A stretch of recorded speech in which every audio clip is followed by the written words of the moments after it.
عباده الذين اصطفى أما بعد فقد قال الله تعالى في كلامه المجيد وفي فرقانه الحميد. أعوذ بالله من الشيطان الرجيم. بسم الله الرحمن الرحيم. ولتكن منكم أمة يدعون إلى الخير ويأمرون بالمعروف وينهون عن المنكر ويؤمنون بالله وأولئك هم المفلحون. بارك الله لنا ولكم في القرآن العظيم ونفعنا وإياكم بالآيات والذكر الحكيم. وقال النبي عليه الصلاة والسلام: كلكم راع وكلكم مسؤول عن رعيته. أو كما قال النبي عليه الصلاة والسلام. اللهم صل على محمد وعلى آل محمد كما صليت على إبراهيم وعلى آل إبراهيم إنك حميد مجيد. إن الله وملائكته يصلون على النبي يا أيها الذين آمنوا صلوا عليه وسلموا تسليما.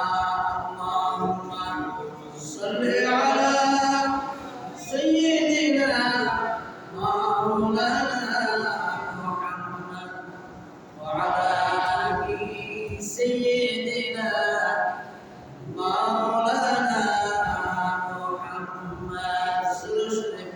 اللهم صل على سيدنا مولانا محمد وعلى آل سيدنا مولانا محمد. ونبينا رحمة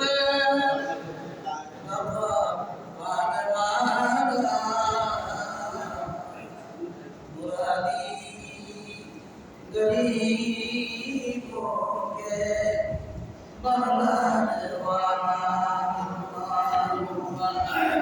सल्ले अला सय्यिदना मौलाना वअला आलि सय्यिदना मौलाना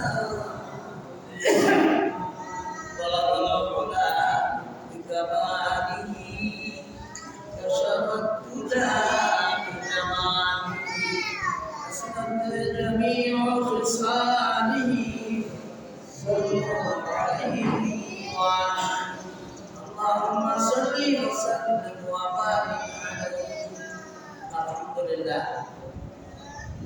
আল্লাহ পাকের দরবারে শুকর যিনি আমাদেরকে সারাদিনের জন্য মসজিদে আসা বসা নামাজ পড়ার সুযোগ প্রদান করেছেন, এই জন্য শুকরিয়া আদায় করি। আলহামদুলিল্লাহ। আর শুকরিয়া আদায় করি আমাদেরকে আল্লাহ পাক মুসলমান হিসেবে প্রেরণ করেছেন। আল্লাহ তাআলা এই নিয়ামত আমাদেরকে দান করেছেন। আজকের এই আয়াতের মধ্যে এই ব্যাখ্যার মধ্যে একটা আয়াত বলছে, একটা হাদিসের বিস্তারিত ফিরে আমরা বলবা। বিশেষ করে এই আয়াতের মধ্যে কি আছে না নাই মনোযোগ দিয়ে শুনলে অন্তত 52টা উৎপাদ মধ্যে 52টা বিষয় জানা হয়। আজকের বিষয়বস্তু হলো দায়িত্ববোধ সম্পর্কে। আল্লাহ পাক এই উম্মতকে দায়িত্ব দিয়েছেন। এই উম্মতের দায়িত্বগুলি উম্মত পরিচালিত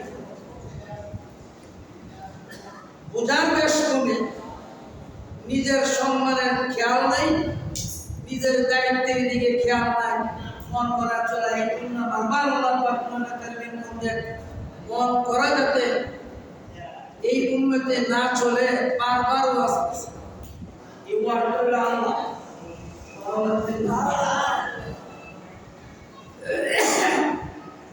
এক নম্বর দায়িত্ব আল্লাহ পাক এই উম্মতকে দান করছেন। এই দায়িত্ব ওয়াতাকুম মিনকুম উম্মাতুন ইয়াদউনা ইলাল খায়র।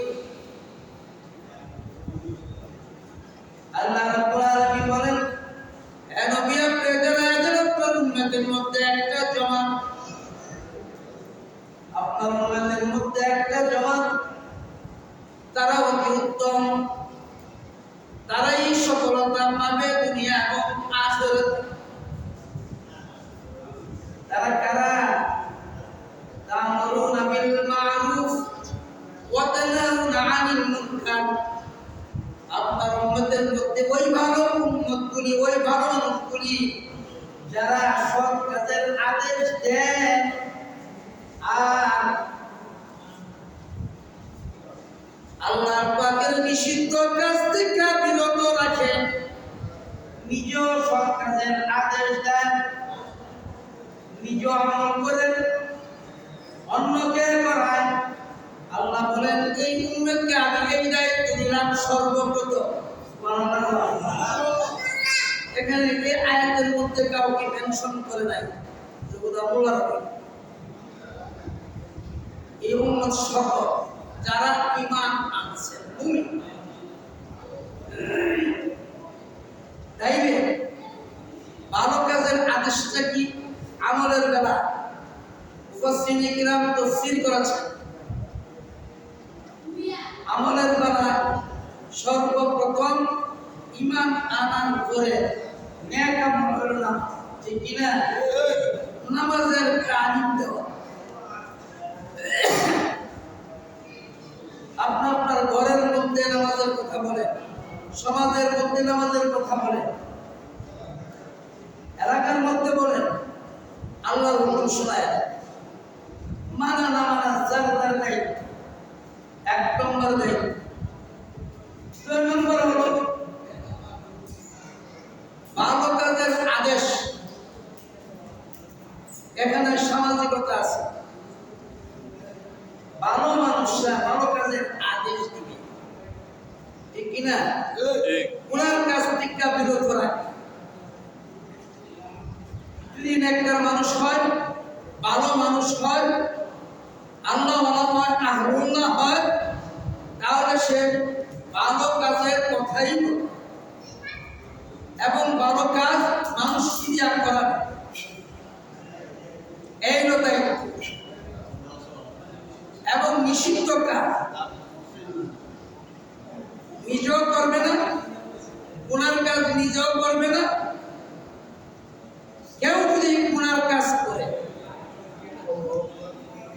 ব্যক্তিগত, সামাজিকতা, এমনকি রাষ্ট্রীয় পর্যায়ে পর্যন্ত গুনার কাজ যদি কেউ করে,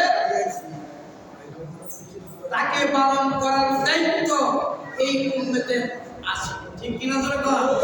এই আয়াতের কথা আজ ইবনে আব্বাস রাদিয়াল্লাহু তাআলা আনহু এই আয়াতের ব্যাখ্যা করেছেন। রাসূল মুফাসসিরিন এর কিয়ামত পর্যন্ত এত বড় মুফাসসির আর হবে না। আবু লাহাবের মেয়ে সাহাবিয়া তাফসীর ইবনে কাসিরের মধ্যে উল্লেখ করেন, আমি নিজের কানে শুনছি আল্লাহর নবী বলেন এই উম্মতের দায়িত্ব হলো সৎ কাজের আদেশ দেওয়া আর গুনাহ কাজ থেকে বিরত রাখার একমাত্র দায়িত্ব এই উম্মতের। ইলা ইয়াউমিল কিয়ামা, কিয়ামত পর্যন্ত এই দায়িত্ব কিয়ামত পর্যন্ত। পৃথিবীর মধ্যে যদি কেউ রাষ্ট্রের দায়িত্ব হওয়ার বছর, ঠিক কিনা? সমাজের দায়িত্ব বাইরে 20 বছর, যে কোনো দায়িত্ব একটা সীমা রেখা আছে। আল্লাহ রাব্বুল আলামিন এই উম্মতের দায়িত্ব দিয়েছেন কিয়ামতের আগ পর্যন্ত শুধু তারা সৎ কাজের আদেশ দিবে আর গুনার কাজ থেকে ফিরায়। সূরাতুল আল ইমরানের 106 নম্বর আয়াত। এরপরে আল্লাহ বলেন উলাইকা হুমুল মুফলিহুন, তারাই সফলতা, তারাই দুনিয়াতে সফলতা পাবে যারা সৎ কাজের আদেশ দেয় আর গুনার কাজ থেকে বাঁচা থাকে এবং মানুষকে বাঁচায়, তারাই দুনিয়াতে সফলতা পাবে। কার কথা? কার কথা? আল্লাহ। এখন আমি আপনি ব্যতিক্রম চললে আল্লাহর কথাই ঠিক থাকবে, ঠিক কিনা ধরে না? এরপরে আল্লাহ নবী হাদিস বর্ণনা করছে মাররাহা মিনকুম মুনকারান ফালিয়ুগাইয়িরহু বিয়াদিহি আমান লাম ইয়াস্তাতিম বিলিসানিহি আমান লাম ইয়াস্তাতিম বিকলবিহি যালিকা দাফুল ঈমান আও কামা ক্বালা নবী আলাইহিস সালাতু ওয়াস সালাম।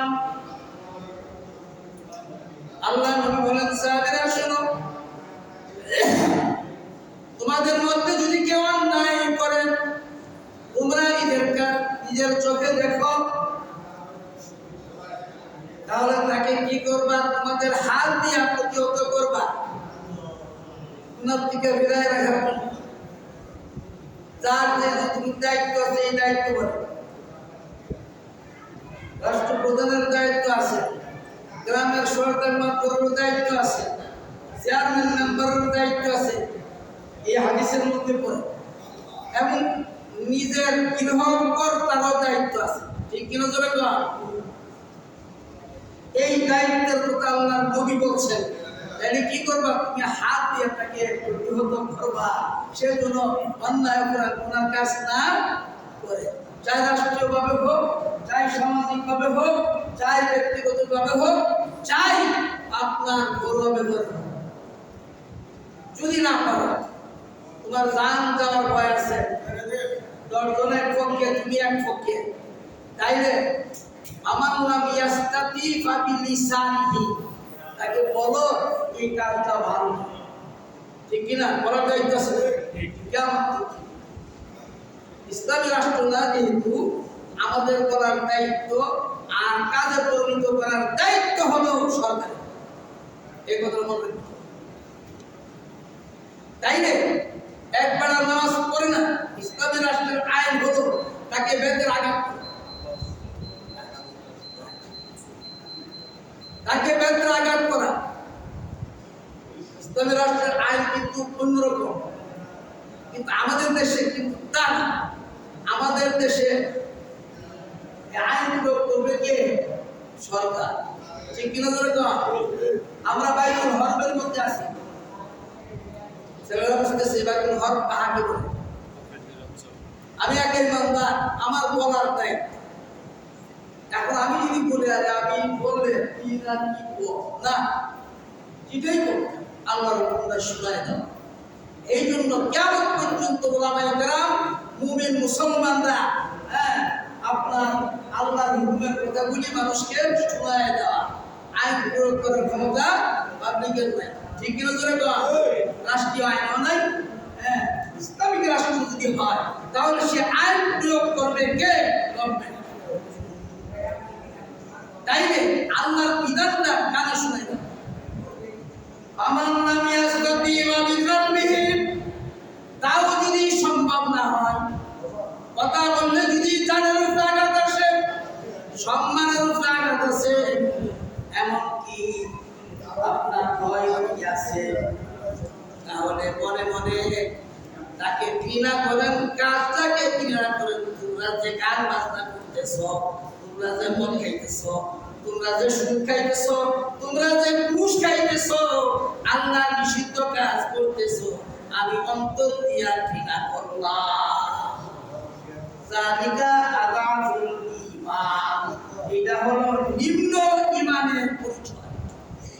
এর চেয়ে নেশা ঈমান আর নাই, বলতে হবে। মানা নামের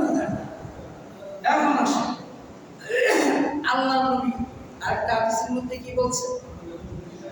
আল্লাহ নবী আলাইহিস সালাতু ওয়াস সালাম কুল্লুকুম রাঈন মাসউলুন ওয়া কুল্লুকুম মাসউলুন আন বিআতি আও কামা ক্বালা নবী আলাইহিস সালাতু ওয়াস সালাম। প্রত্যেকটা মানুষ দায়িত্বশীল, ঘরের দায়িত্বশীল ঘরের কর্তা, ছেলে সন্তানের দায়িত্বশীল ছেলের মেয়ের মা বাবা, ঠিক কি না?